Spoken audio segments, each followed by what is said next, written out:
Tá bom, faz. Agora tá gravando. Eu vou trabalhar com vocês no conteúdo da aula 2, tá? Que é a parte de relações ecológicas, tá? De alelobiose. Tudo bem? Pode ser? Bora lá. Eu não tenho certeza, tá? Mas eu acho que isso tá na página 20 aí do materialzinho de vocês, tá? Então, vou compartilhar com vocês aqui o meu material.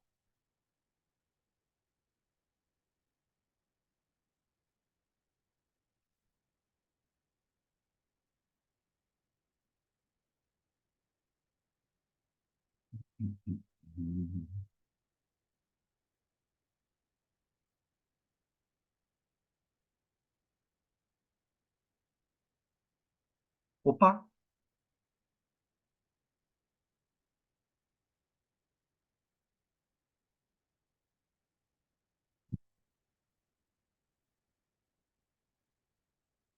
eu vou precisar um pouquinho da ajuda de vocês, pessoal.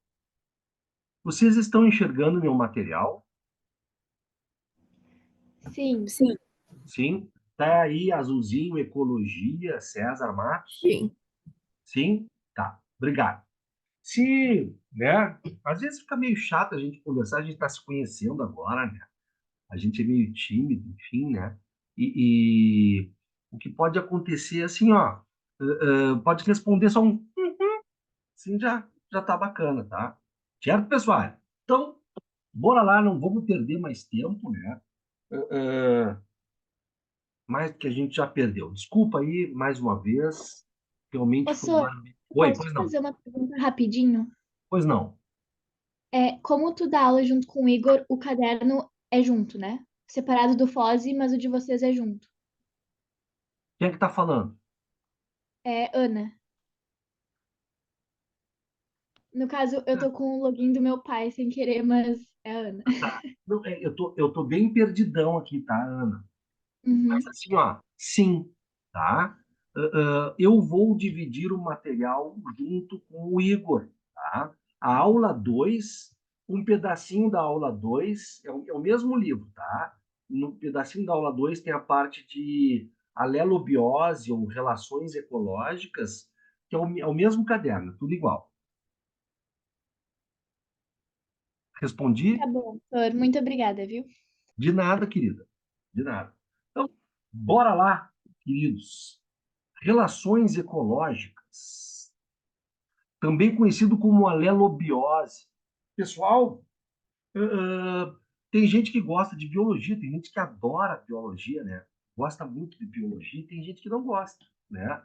Eu não levo isso para o lado pessoal, certo? Nós estamos falando aí de um concurso, talvez, de, sei lá, já teve 44 mil, diminuiu, né? Um pouco, né? 40 mil, 30 mil, né? 30 mil inscritos, 30 mil pessoas fazendo a mesma prova, né? E, cara, é uma loucura isso, né?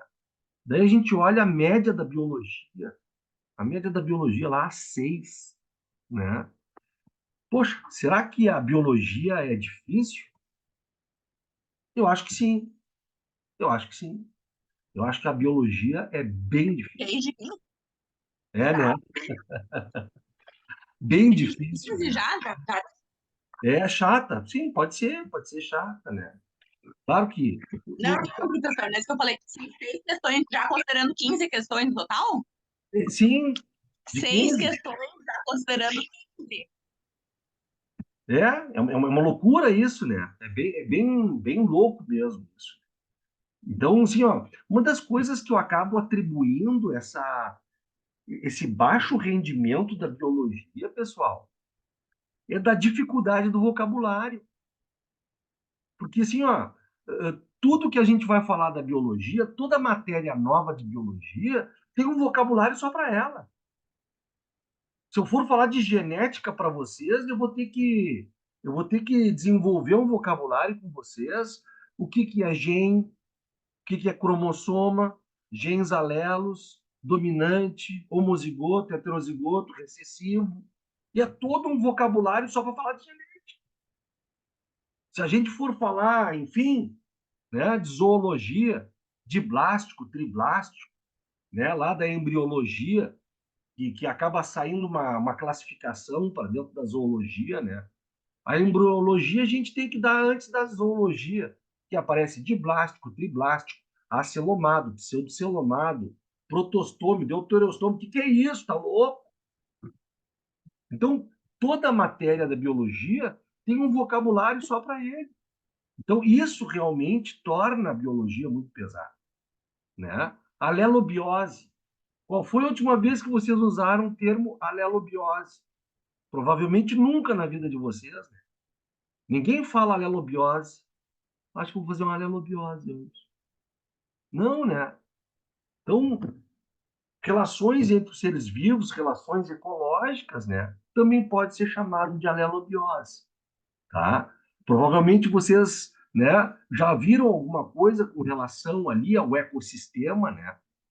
Ecossistema, a gente tem o vivo e o não vivo se interrelacionando. E é justamente sobre isso que a gente vai falar. As interrelações, né, entre os seres vivos que coexistem ali no ecossistema, certo? Pois bem, aí vem vocabulário. Vocabulário, vocabulário, vocabulário, vocabulário. O que a gente chama aí de relações intraespecíficas? São as relações entre os indivíduos da mesma espécie.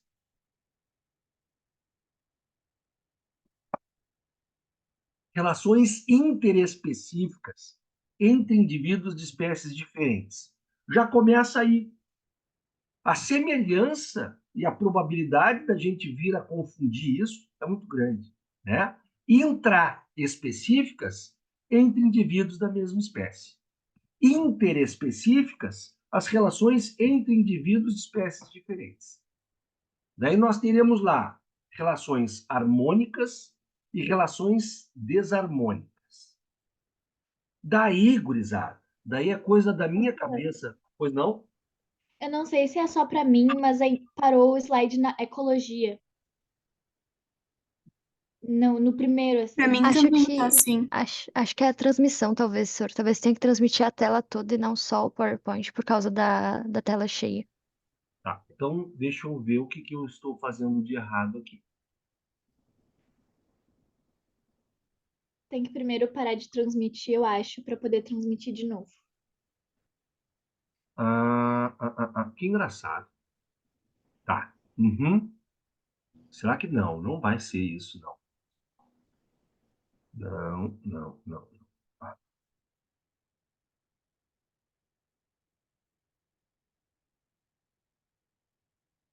trocou?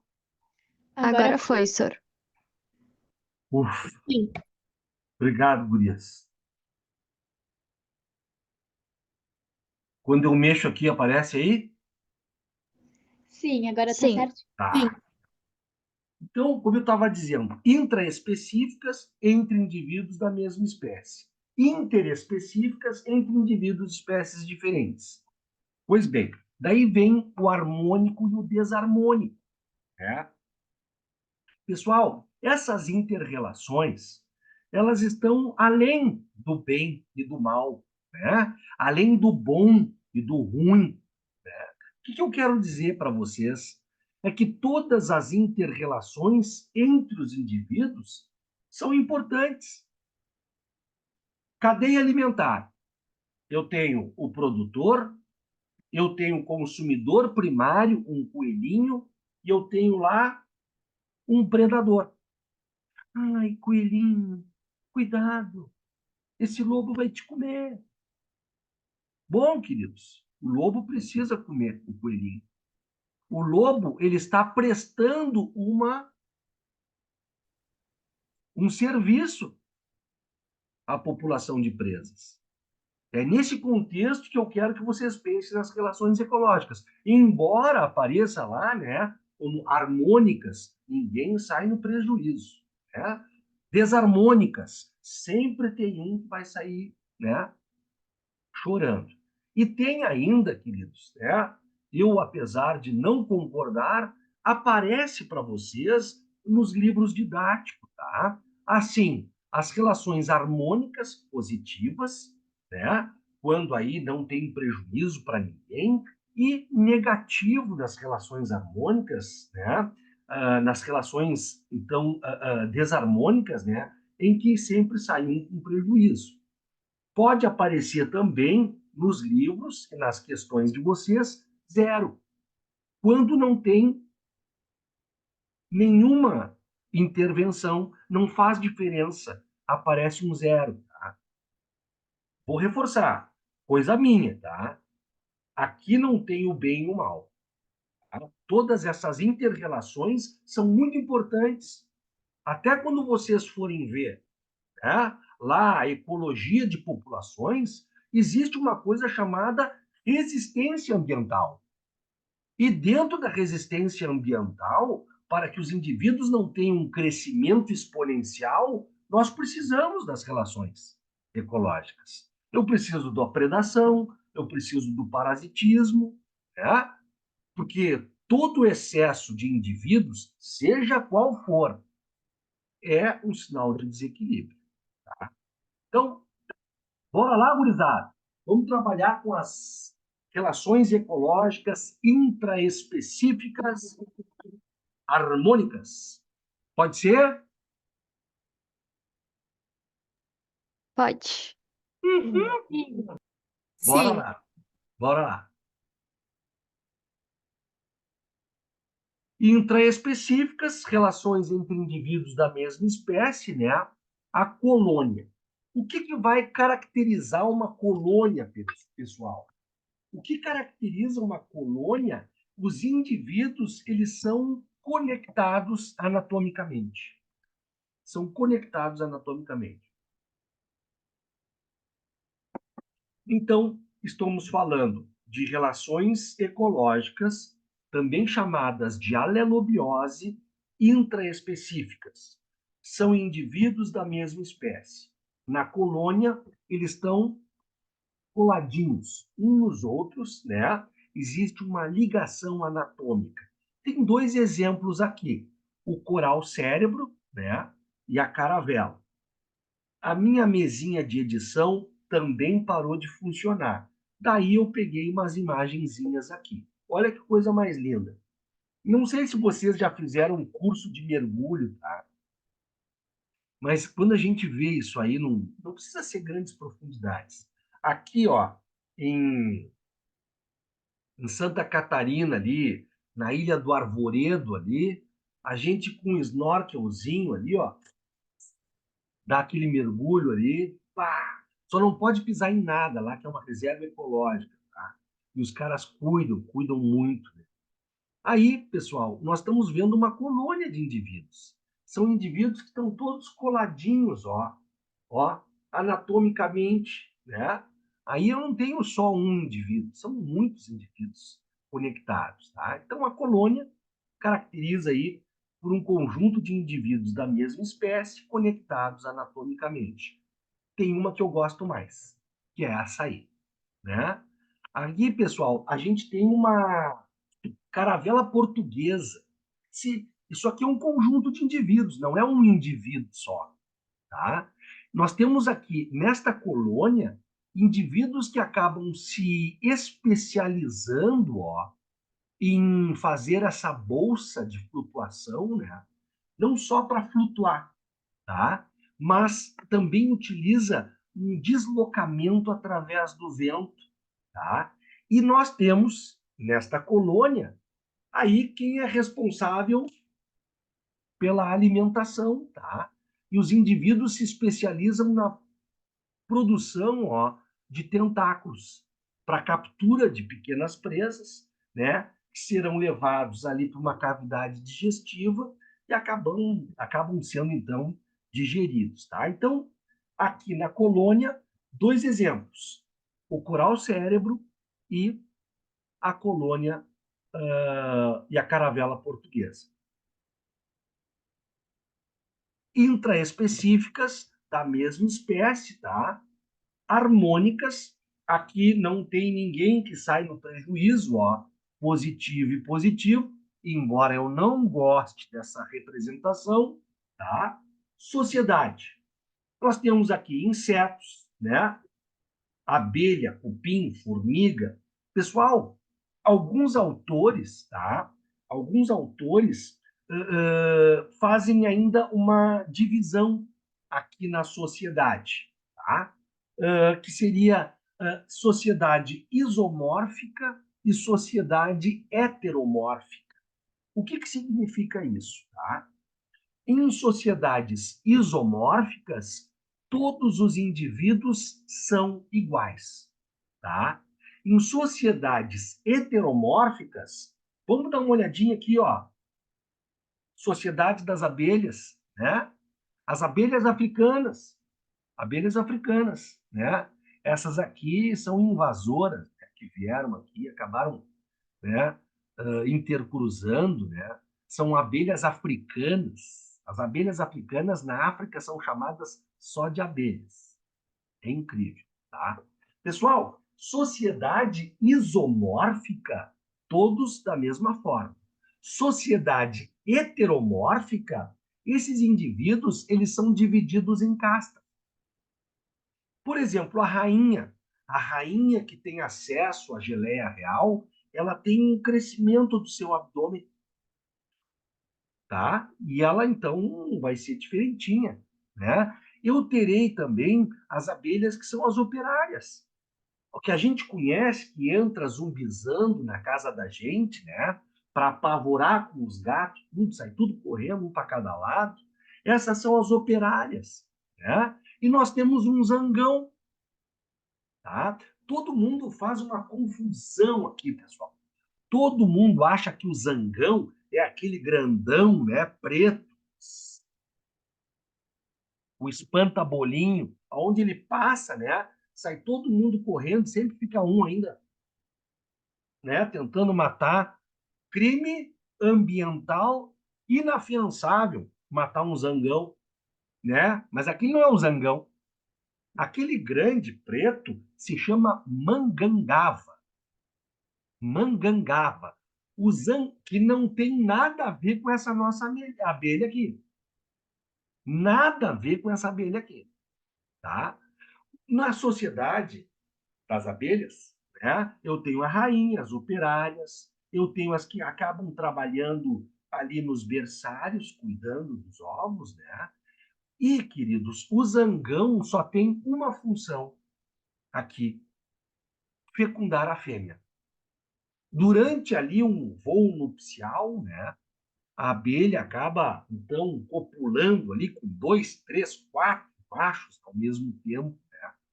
Tá? E todos têm um padrão de tamanho diferentinho, eles são diferentes, morfologicamente bem diferentes. A gente identifica, aqui está uma rainha, ali está o zangão, uma operária, tá? Isso é uma sociedade heteromórfica. Tudo bem, pessoal? Tranquilo? Tá muito acelerado, não? Sor, eu não sei se eu perdi, mas tu deu o exemplo da isomórfica? A isomórfica é a nossa sociedade, Tá. tá? E outra coisa, se lembram, lá na colônia, né, nós temos uma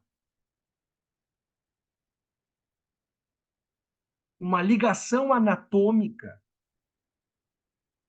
Na sociedade, nós temos uma ligação instintiva. Não é só nas abelhas que nós encontramos, tá? Aí uma sociedade heteromórfica. Entre as formigas também.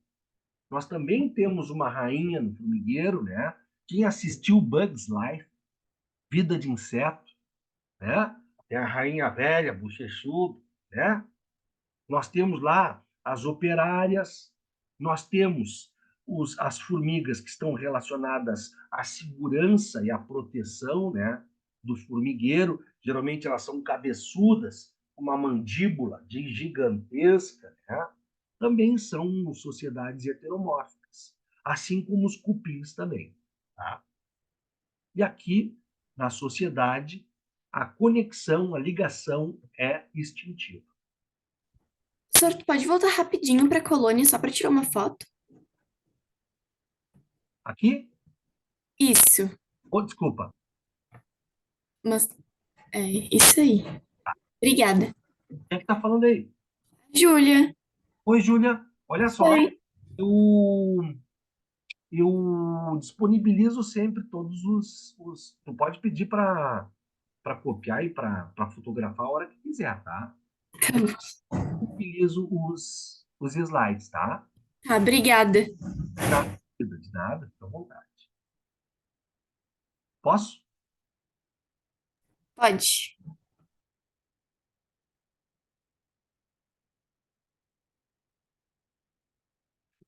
Intraespecífica entre indivíduos da mesma espécie, né? O canibalismo, né? Pessoal, o canibalismo é muito, muito comum entre os insetos. Né? O que mais a gente conhece aí, já ouviu falar, né? A viúva negra. Eu gosto muito de desenho animado. E lá na vida de inseto aparece aquela aranha da vida de inseto, é uma viúva negra, né? Conversando com uma formiguinha, contando da sua vida, né? Que ela era uma viúva negra que depois que comeu, né, o seu marido, virou uma viúva negra viúva. Então, queridos, olha só, a viúva negra é uma mãe muito dedicada, né? Uma vez fecundada, ela vai simplesmente abdicar de tudo só para cuidar da sua prole, né? Daquela gestação. Não sei se vocês se lembram da zoologia, e na zoologia a gente tem nas aranhas um aparelho bucal aqui que são as quelíceras, né? As quelíceras nas aranhas é onde ela vai inocular o veneno, tá? O primeiro par de patas nós chamamos de pedipalpos. Então eu tenho as quelíceras e os pedipalpos, que é com que ela vai manipular esse alimento, tá? O macho, a gente olha, bah, olha ali uma aranha macho. Não. Uhum. Dá para identificar, sim. Uhum. E eu vou ensinar vocês a identificar. O macho, na ponta dos pedipalpos, ele tem uma estrutura que lembra uma luvinha de boxe.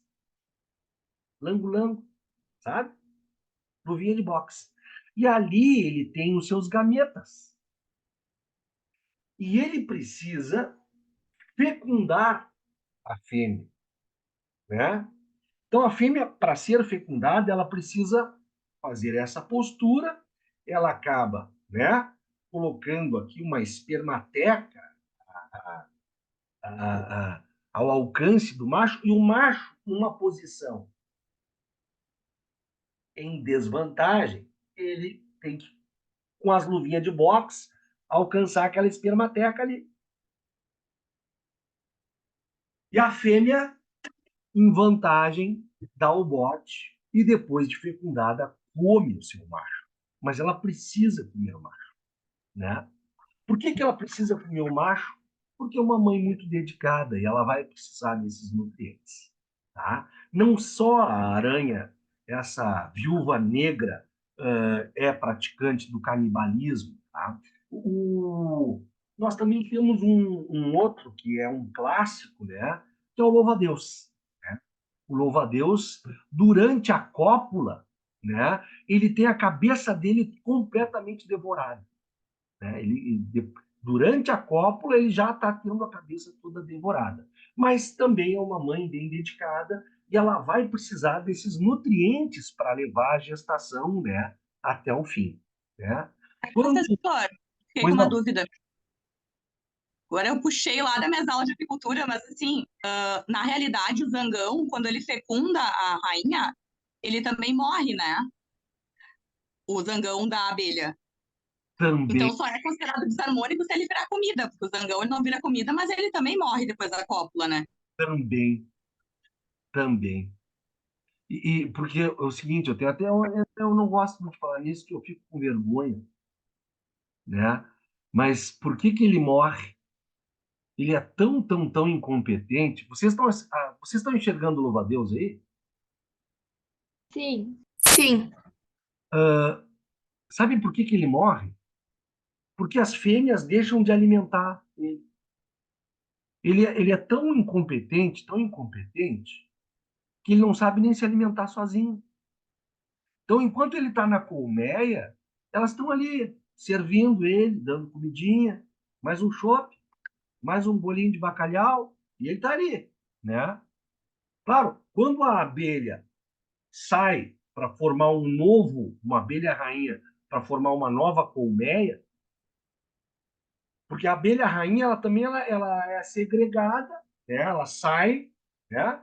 Ela recebe ali um alimento diferenciado, a geleia real, por isso que ela tem um crescimento do abdômen. Então, essa abelha rainha, quando sai da colmeia para o voo nupcial, ela também vai encher uma espermateca. Ela tem uma estrutura ali e ela vai, né, armazenar ali os gametas ali. Uma vez feita a sua função de copular com a rainha, acabou o buffet livre. Ele morre de fome. Ele é tão incompetente, que nem comer sozinho ele sabe. Né? Nem um... Mas ele tem o órgão genital dele também decepado, né? Depois da cópula com a abelha rainha, o zangão. Também. É por isso que eu não entendi por que o dele é considerado harmônico se ele também morre, porque ele também perde um pedaço, mas ele não é comido. Na verdade, E os outros são harmônicos. é uma relação em sociedade, né?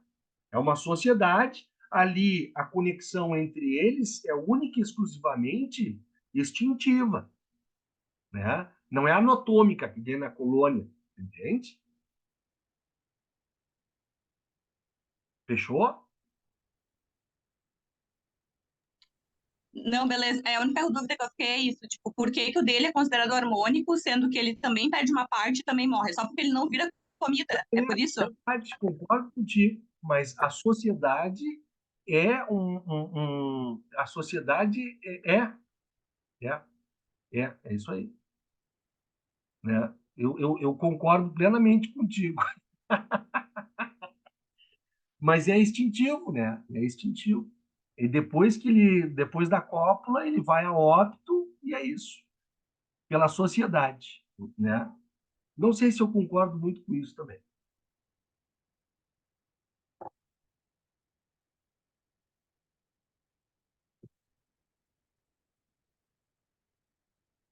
Trocou aqui, queridos. Não, senhor.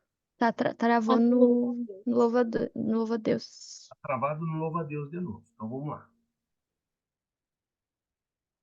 Aqui e aqui.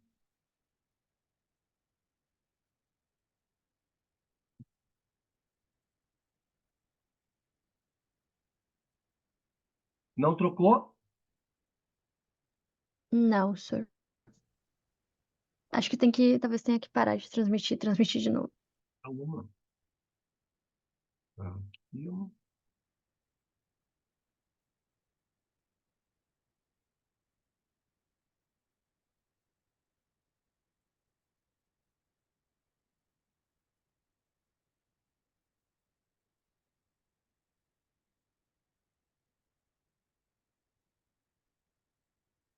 Como é que estamos? Agora foi, senhor. Foi?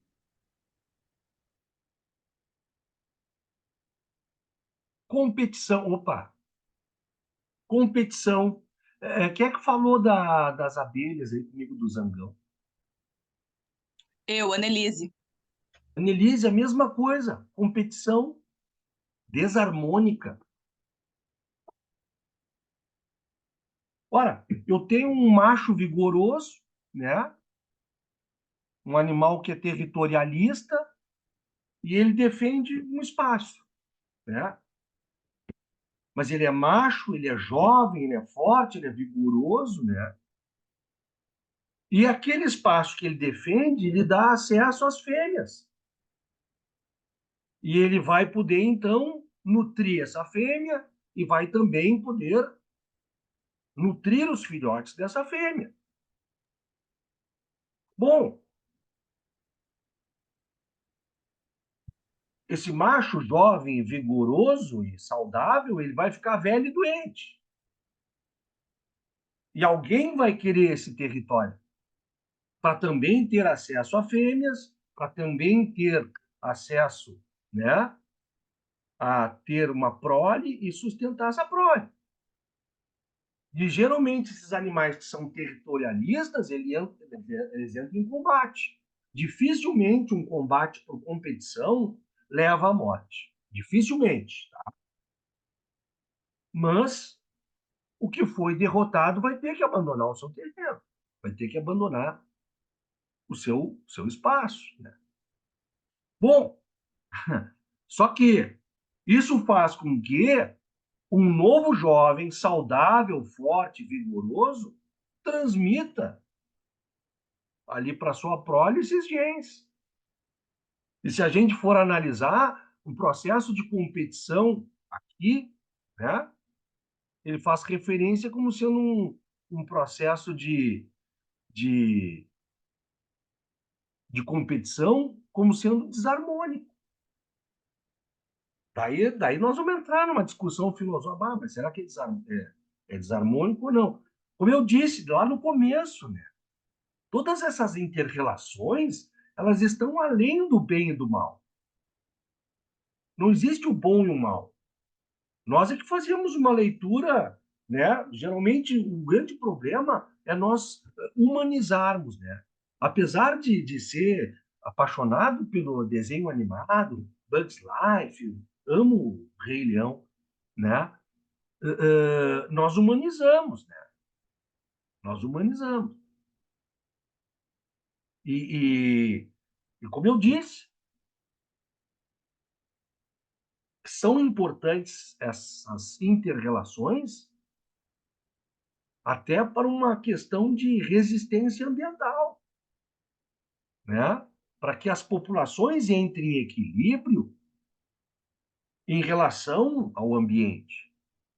Né? Existe uma coisa que nós chamamos de capacidade de carga. O quanto de indivíduos um determinado ambiente suporta. E só tem um jeito da gente ter isso. Claro que existem outros fatores. Existe o fator climático, existe fatores climáticos mesmo, fora ali predação, parasitismo, que vão ajudar a manter uma quantidade de indivíduos adequado para o ambiente, né? As inter-relações são importantíssimas para isso. Importantíssimas. E também não concordo com a competição sendo uma coisa desarmônica, uma vez que, inclusive, ela trabalha a favor do processo evolutivo. Né? Tá? Então, a competição entre indivíduos da mesma espécie, né? Nós temos aí, né, esses indivíduos completamente territorialistas, né? Eles que... Aí, né? Mas nós também temos competição entre vegetais. Às vezes a gente fica, mas será que vegetal compete um com o outro?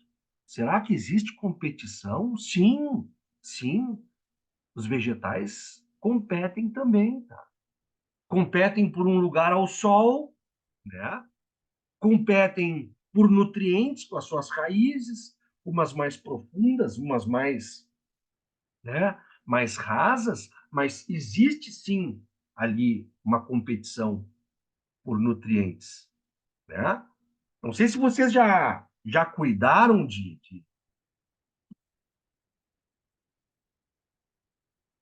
horta, jardinagem.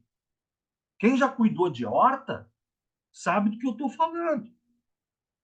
Eu estou ali, é um trabalho insano, incansável, tirando gramínea, tirando outra coisa que está tudo em volta da minha alface.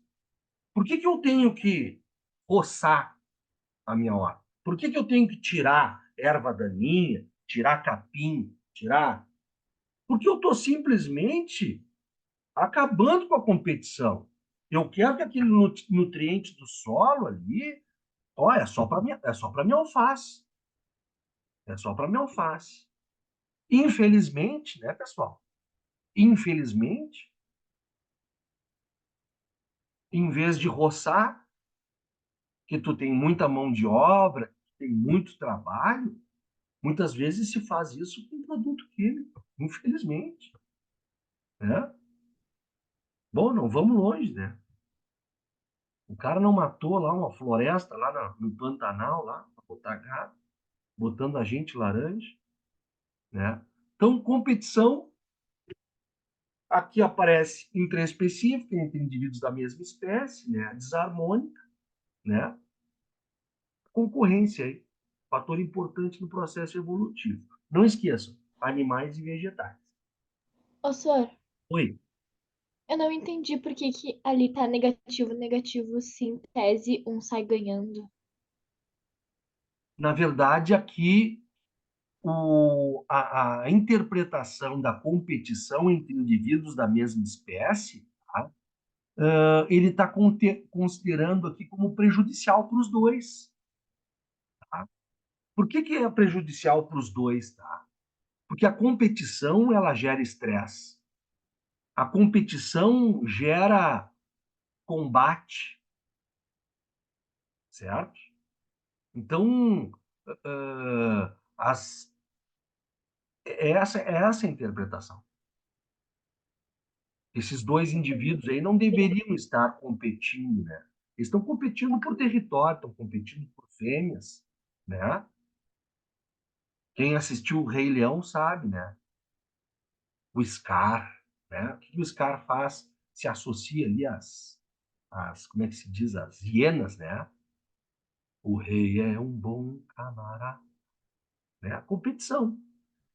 A competição dentro de indivíduos da mesma espécie traz estresse para a população, né? Ali, a grande maioria dos símios, né? Tu tem um macho alfa, que é o único que vai ter acesso às fêmeas. Só que dentro da população, tu tem filhotes machos que se tornam adolescentes machos, que se tornam adultos machos. E eles também querem ter acesso às fêmeas, à reprodução.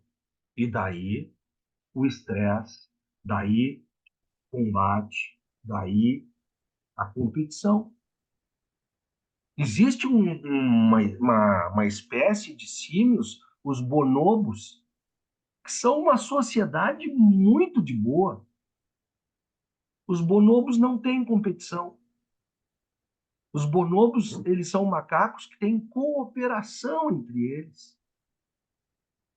Pelo simples fato de todos terem acesso a fêmeas. E eles formam casais, né, que eles ficam juntos a vida toda. Né? Então, não sei se melhorou um pouquinho, querido. Sim, entendi, Sor. Muito obrigada. Melhorou muito. De nada. Pessoal, me diga uma coisa, eu não estou passando do horário. Sim. Acho que sim, senhor. Bah, galera, desculpa, é que eu me atrapalhei, tá? Me atrapalhei um pouco para dar aula. O Arthur vai entrar, Arthur? Tô aqui, tô Ô, olhando tua aula. queridão.